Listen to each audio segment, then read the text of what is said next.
पानी को तो ठंडा करते हैं, लेकिन इसके पीछे जो इक्विपमेंट्स लगे रहते हैं उनका टेम्परेचर इतना ज्यादा हाई होता है कि हम उन पर खाना पका सकते हैं। तो फ्रिज के बाहर इतना ज्यादा टेम्परेचर और अंदर की तरफ एकदम ठंडा ठंडा, यह कैसे पॉसिबल है? इसके अलावा कई बार जब फ्रिज खराब होता है तो हमारे दिमाग में एक ही बात आती है कि इसकी गैस खत्म हो गई होगी, लेकिन दोस्तों ऐसा कुछ भी नहीं होता है। इसके पीछे की साइंस इस वीडियो में 3D एनिमेशन की हेल्प से समझते हैं। जो रेफ्रिजरेटर का हार्ट होता है वह कंप्रेसर होता है। यह एक रिसिप्रोकेटिंग टाइप कंप्रेसर है।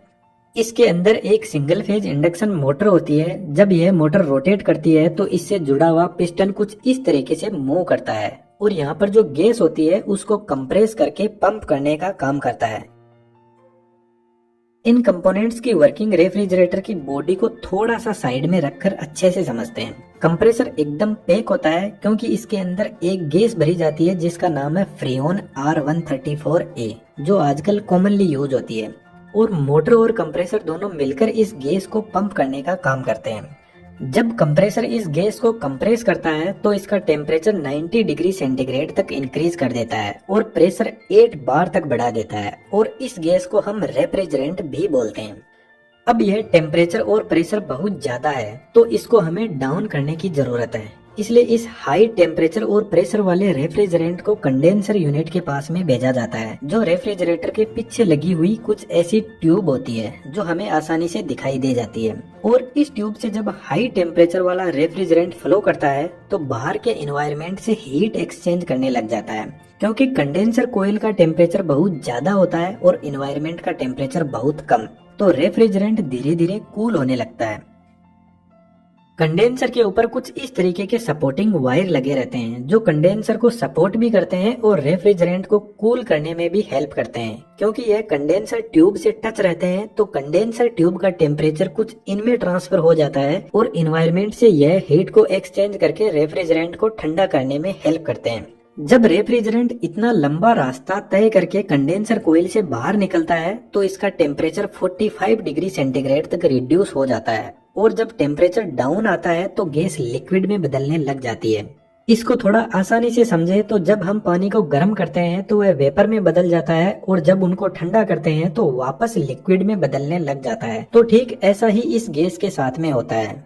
कंडेंसर यूनिट से जब गैस बाहर निकलती है तो यह थोड़ी ठंडी होकर लिक्विड में बदलना शुरू हो जाती है। अब कंडेंसर यूनिट से निकलकर यह रेफ्रिजरेंट जाता है कैपिलरी ट्यूब के पास में। कैपिलरी ट्यूब कुछ इस टाइप का एक कॉपर की ट्यूब होती है जिसका डायमीटर 0.5 mm से लेकर 2.2 mm तक होता है, और इसकी लेंथ मैक्सिमम 5 मीटर तक हो सकती है। कैपिलरी ट्यूब एक थ्रोटल डिवाइस होती है जो हाई प्रेशर को लो प्रेशर में बदलने का काम करती है, और यही वह डिवाइस है जो रेफ्रिजरेंट को एकदम ठंडा भी कर देती है। इसको थोड़ा समझने की कोशिश करते हैं। कैपिलरी ट्यूब सिर्फ और सिर्फ एक कॉपर की ट्यूब होती है और इसमें ना कोई इलेक्ट्रिसिटी दी जाती है, ना ही इसमें कोई मूविंग पार्ट होता है। जो प्रेशर ड्रॉप होता है वह इस ट्यूब की लेंथ के डायरेक्ट प्रपोर्शन में होता है और डायामीटर के इनवर्स प्रपोर्शन में होता है। तो जैसे जैसे इस ट्यूब का डायामीटर कम होता जाएगा तो प्रेशर ड्रॉप बढ़ता जाएगा, और हम लेंथ भी इंक्रीज कर देते हैं डायामीटर के साथ में तो प्रेशर ड्रॉप और ज्यादा इंक्रीज हो जाएगा। अब प्रेशर ड्रॉप का आपको सिंपल मतलब समझने की जरूरत है। प्रेशर ड्रॉप बढ़ रहा है मतलब प्रेशर का ड्रॉप जो है वह बढ़ता जा रहा है, यानी एक्चुअल में प्रेशर कम हो रहा है। तो जब रेफ्रिजरेंट इस कैपिलरी ट्यूब से बाहर निकलता है तो उसका प्रेशर ड्रॉप होकर 0.6 बार तक पहुंच जाएगा, और जब इतना प्रेशर का ड्रॉप हो जाएगा तो टेम्परेचर भी रिड्यूस हो जाएगा। तो जब इस ट्यूब के अंदर रेफ्रिजरेंट एंटर हो रहा था तो उसका टेम्परेचर था 45 डिग्री सेंटीग्रेड, और जब बाहर निकलेगा तो उसका टेम्परेचर -16 डिग्री सेंटीग्रेड तक पहुंच जाएगा। और जब टेम्परेचर इतना कम हो जाएगा तो 75% जो गैस थी वह लिक्विड में बदल जाएगी। रेफ्रिजरेटर के अंदर फ्रीऑन गैस काम में लेते हैं जिसका नेचर होता है वह बहुत जल्दी ठंडी होकर लिक्विड में भी बदल जाती है और बहुत जल्दी गर्म होकर वेपर में भी बदल जाती है। इसीलिए फ्रिज के अंदर इसी गैस को काम में लेते हैं।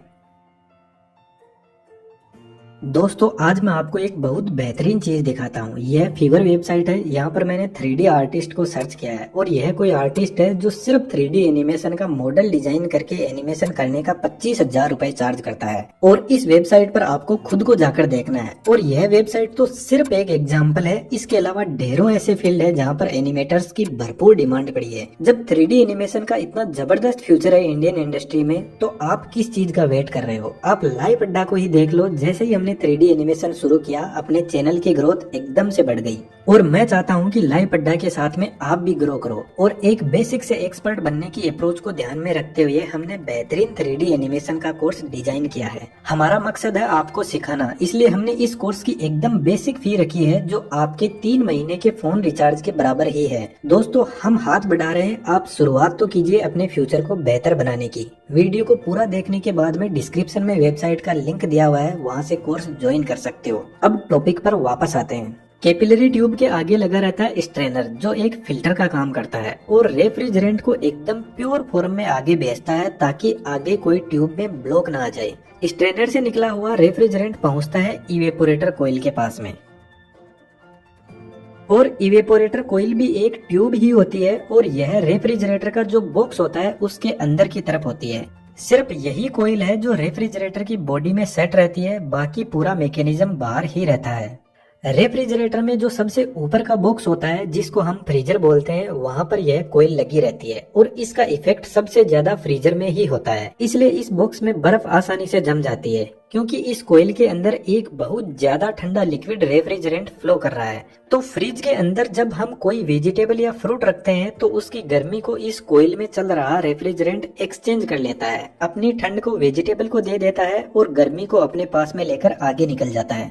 यदि एक गर्म और एक ठंडी बॉल पास में रखी हुई है तो गर्म बॉल ठंडी बॉल को थोड़ा सा गर्म कर देगी और ठंडी वाली बॉल गर्म वाली को थोड़ा ठंडा कर देगी। इस तरीके से दोनों अपनी एनर्जी को एक्सचेंज करती रहेगी। तो ठीक ऐसा ही फ्रिज में होता है। जब इवेपोरेटर कोइल फ्रिज में रखे हुए किसी भी वेजिटेबल फ्रूट की गर्मी को एक्सचेंज करती है तो इसके अंदर जो लिक्विड फ्लो हो रहा है वह वापस वेपर में बदलने लग जाता है, गर्म होकर, यानी वापस गैस में बदलने लग जाता है।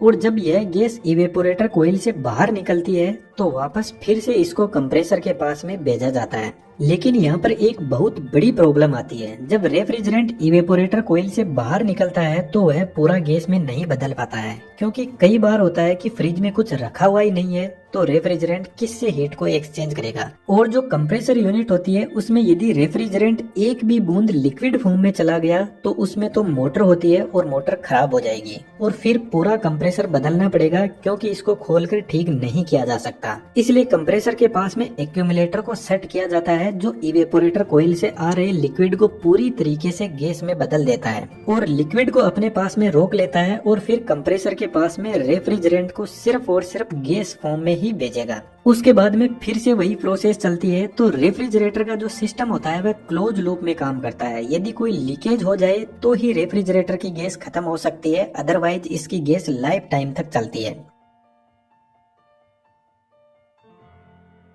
लेकिन आप कई बार नोटिस करोगे फ्रिज में कि जो इवेपोरेटर कोइल है उसको बहुत स्ट्रगल करना पड़ता है। आपने गर्मियों में देखा होगा जब हम किसी गिलास में एकदम ठंडा पानी या कोल्ड ड्रिंक डाल देते हैं तो उसके चारों तरफ पानी की बूंदें जम जाती है। तो ठीक ऐसा ही इवेपोरेटर कोइल के साथ में होता है। फ्रिज के अंदर जो भी थोड़े बहुत वाटर वेपर होते हैं, जब कोइल ठंडी होती है तो उसके पास में चिपक जाते हैं और कोइल के चारों तरफ ही बर्फ जम जाती है, जिसकी वजह से इवेपोरेटर कोइल सही से हीट एक्सचेंज नहीं कर पाती है और इवेपोरेटर कोइल लिक्विड को गैस में नहीं बदल पाती है। इसलिए इवेपोरेटर कोइल के चारों तरफ एक हीटर कोइल भी लगी रहती है जो हर 5 से 6 घंटे बाद में ऑन होती है और इवेपोरेटर कोइल के ऊपर कोई बर्फ जमी हुई है तो उसको हटा देती है और यह बर्फ पिघलकर पीछे की तरफ एक कंटेनर में पानी के रूप में कलेक्ट हो जाती है। इवेपोरेटर कोइल सिर्फ फ्रीजर में ही लगी रहती है ऊपर की तरफ, बाकी नीचे बचे हुए फ्रिज में ठंड का इफेक्ट देने के लिए फैन लगे रहते हैं जो पूरे फ्रिज को कूल करते रहते हैं। अब मैंने आपको बताया कि कंप्रेसर फ्रिज का हार्ट होता है, तो फ्रिज में दिमाग भी होता है और उसका दिमाग का नाम है थर्मोस्टेट। जब हम कूलिंग इफेक्ट को कम या ज्यादा करते हैं तो उस टाइम थर्मोस्टेट कंप्रेसर की स्पीड को कम या ज्यादा करके टेम्परेचर को कंट्रोल करता है। यदि हम फ्रिज का टेम्परेचर बढ़ा देते हैं तो उस कंडीशन में थर्मोस्टेट कंप्रेसर को स्लो स्पीड में रोटेट करवाएगा, जिसकी वजह से कंप्रेसर कम गैस को पंप कर पाएगा और कम कूलिंग इफेक्ट दिखेगा। जो डीप फ्रीज होते हैं उनमें कंडेंसिंग कोयल का स्ट्रक्चर बदल दिया जाता है, जो कुछ इस टाइप का होता है